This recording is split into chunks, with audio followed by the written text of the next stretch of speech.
Everyone, कैसे हो आप सब। आई होप आप सब बहुत अच्छे होंगे। मैं भी अच्छी हूँ। आप लोगों का स्वागत है रिया रजावत यूट्यूब चैनल पर। तो आज आप लोग सोच रहे होंगे दीदी यहाँ पे क्या कर रही हैं। तो मैं छील रही थी ग्वार की फलियाँ। तो ग्वार की फलियाँ खाने में टेस्टी तो बहुत लगती हैं, लेकिन बस इनको छीलने में बहुत आफत आती है। तो मैंने ग्वार की फलियों को उबाल लिया था और उबालने के बाद मैंने इनको छील के मैंने लहसुन छील लिया था। और ग्वार की फलियाँ लहसुन और मिर्च से छोको ना तभी ज़्यादा टेस्टी लगती हैं। बाकी इसमें फालतू की चीज़ें डाल दो तो अच्छी नहीं लगती हैं, क्योंकि मैं तो ऐसे ही बना के खाती हूँ और ग्वार की फलियाँ खाने में बहुत ज़्यादा टेस्टी लगती हैं। तो मुझे ज़रूर बताना कि ग्वार की फलियाँ किस किस को पसंद है। तो यहाँ मैंने लहसुन और हरी मिर्च डाल दी है। इसमें मैंने थोड़ा सा सॉरी हल्दी पाउडर डाल दिया है, थोड़ा सा मैंने धनिया पाउडर डाल दिया है और थोड़ी सी मैंने नमक डाल दिया। मिर्च मैं थोड़ी ही डालूंगी क्योंकि मैंने हरी मिर्च 4-5 काट दी हैं। और देखो कितना अच्छा कलर आ रहा है, किस किस के मुंह में पानी आ रहा है ग्वार की फलियां देख के। और मुझे ग्वार की फली बहुत ज़्यादा टेस्टी लगती है, बहुत ही पसंद है मुझे। और हरी सब्जियाँ खानी भी चाहिए ये। और यहाँ मैंने आज ना भुट्टे लिए थे, तो मैंने इन भुट्टों को छील लिया था, इनका ऊपर का छिलका उतार लिया था। तो बच्चे कह रहे थे कि मम्मी भुट्टा भून दो, भुट्टा भून दो। तो मैं बच्चों के लिए भुट्टा भूनने लग गई थी। किस किस का भुट्टा खाने का मन हो रहा है। मुझे भुट्टा बिल्कुल अच्छा नहीं लगता है, पर बच्चों के लिए मैं भुट्टे ले लेती हूँ। बच्चों के लिए भुट्टे खाना बहुत ज़्यादा फ़ायदेमंद होता है, तो मैं बच्चों के लिए भुट्टे ले लेती हूँ। और ज़्यादा महंगे भी नहीं हैं, 20 रुपये किलो थे। तो बच्चों को भुट्टे ज़रूर खिलाने चाहिए, चाहे आप उबाल के खाओ और चाहे भून के खिलाओ। तो यहाँ पे बच्चों को भुने हुए भुट्टे ज़्यादा अच्छे लगते हैं। तो यहाँ मैंने भुट्टों को भून लिया था। उसके बाद मैंने काले नमक में नींबू लगा के इसमें अच्छे से लगा दिया था।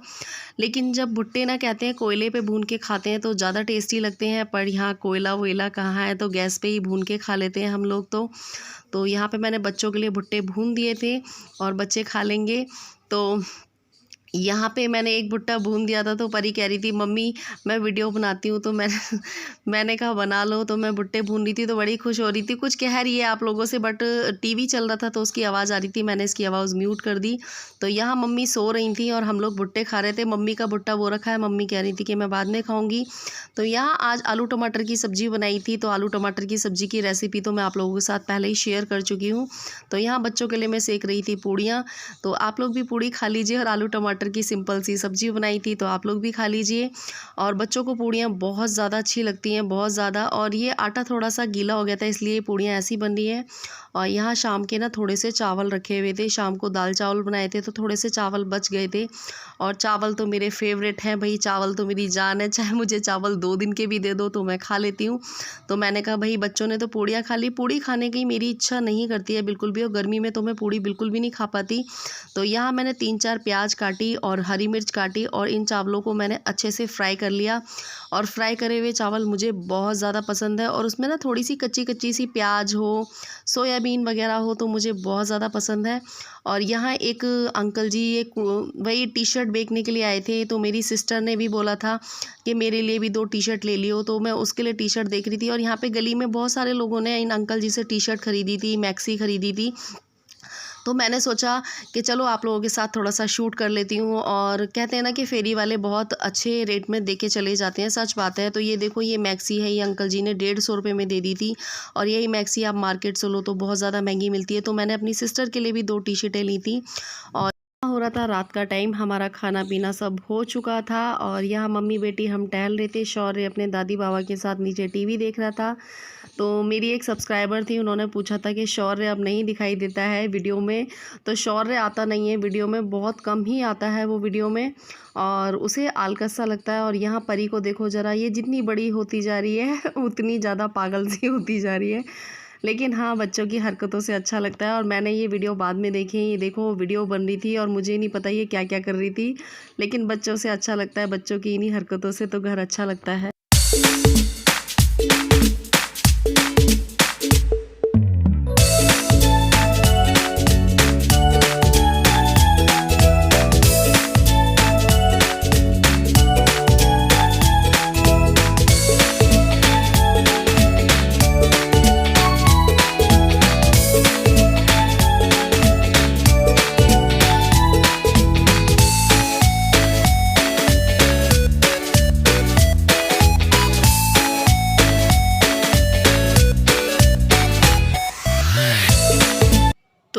ये नेक्स्ट डे मॉर्निंग का टाइम था और बच्चे वगैरह उठ चुके थे, बच्चे नहा धो रहे थे, तो मैं यहाँ कर रही थी बेडशीट चेंज।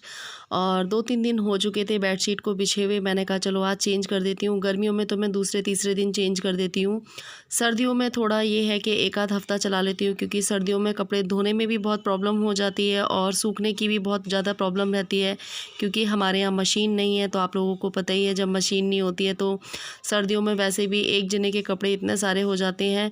तो गर्मियों में तो बहुत आराम से धुल जाते हैं कपड़े, सर्फ़ में भिगो दो आधा घंटे और आराम से धुल जाते हैं।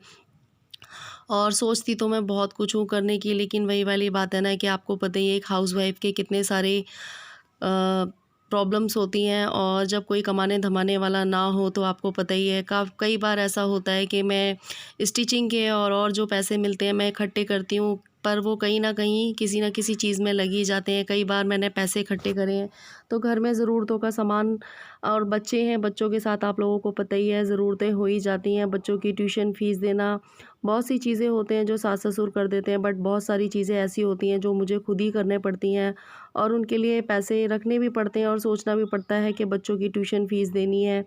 और कई बार ऐसा हुआ कि मैंने पैसे इकट्ठे करे किसी और चीज़ के लिए और लाने पड़ गई मुझे कोई और चीज़। और ऐसे ही पिछली बार हुआ था, मैंने पैसे इकट्ठे करे और मैंने सोचा कि मैं कुछ अपने लिए कानों के लिए बनवाऊँगी, लेकिन कुछ ऐसा हुआ कि बच्चों के कपड़े-वपड़े रखने के लिए अलमारी नहीं थी, उनके बच्चों के कपड़े इधर-उधर रखे रहते थे, तो मैंने अलमारी ख़रीद ली। फिर उसके बाद गर्मियाँ आ गईं, फिर कूलर ख़रीदने पड़ गया। तो इस तरीके से मैं जो सेव करती हूँ वो मेरा कहीं न कहीं लग जाता है। और आप लोगों को पता ही है कि कोई देने-वेने वाला तो है नहीं पैसे, और जो मैं कमाती हूँ वो कहीं न कहीं बच्चों के साथ आपको पता ही है कहीं न कहीं तो लग ही जाते हैं। तो मैं कभी-कभी सोचती हूँ कि यूट्यूब से मेरी अगर सैलरी आने लगेगी तो मुझे थोड़ा बहुत तो कम से कम सहारा हो जाएगा। और अब तो पापा भी नहीं है, पहले तो ये होता था कि मैं घर जाती थी, पर मैं पापा से भी कभी भी पैसे नहीं माँगती थी। फिर भी पापा कहते हैं ना, माँ-बाप अपने बच्चे की हर प्रॉब्लम को समझते हैं, तो पापा मुझे दे ही देते थे। और मेरी सच में आदत है कि मैं सास-ससुर से भी आज तक कभी पैसे नहीं माँगे हैं। मेरे हस्बैंड को गए हुए इतने दिन हो गए हैं, बट मैं उनसे अपने खर्चे के लिए कभी भी पैसे नहीं माँगती हूँ।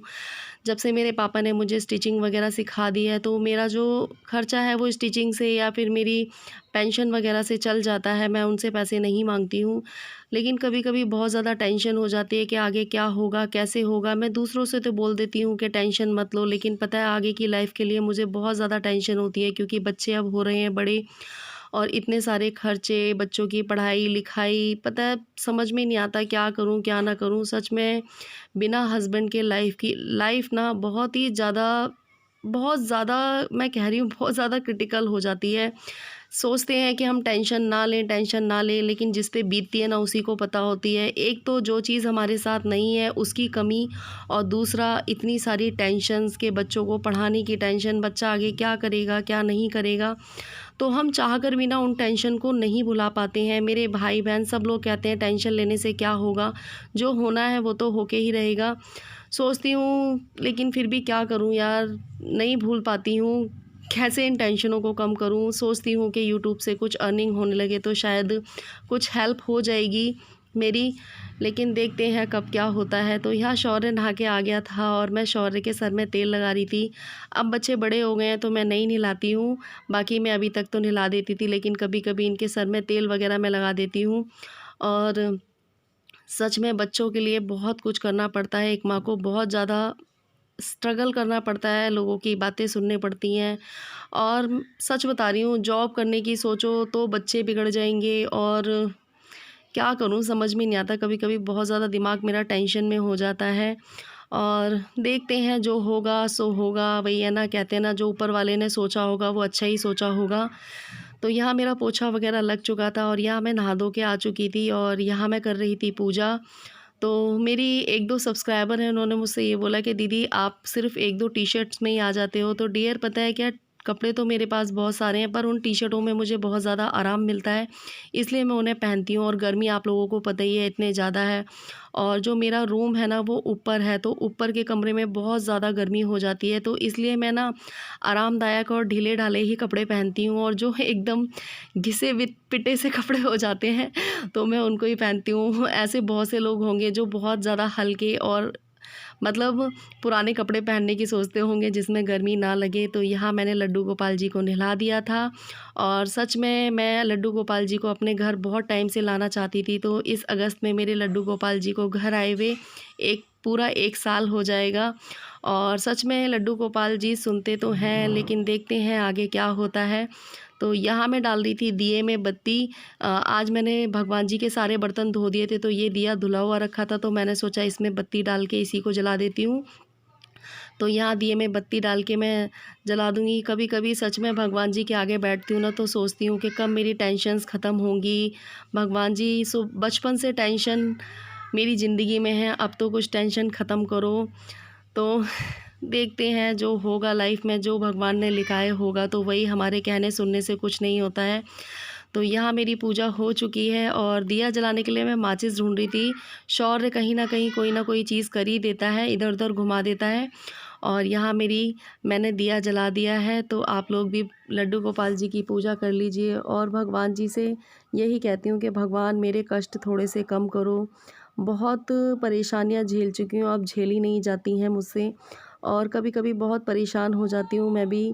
लेकिन बस लड्डू गोपाल जी पे सब छोड़ रखा है, जो करेंगे वो अच्छा ही करेंगे।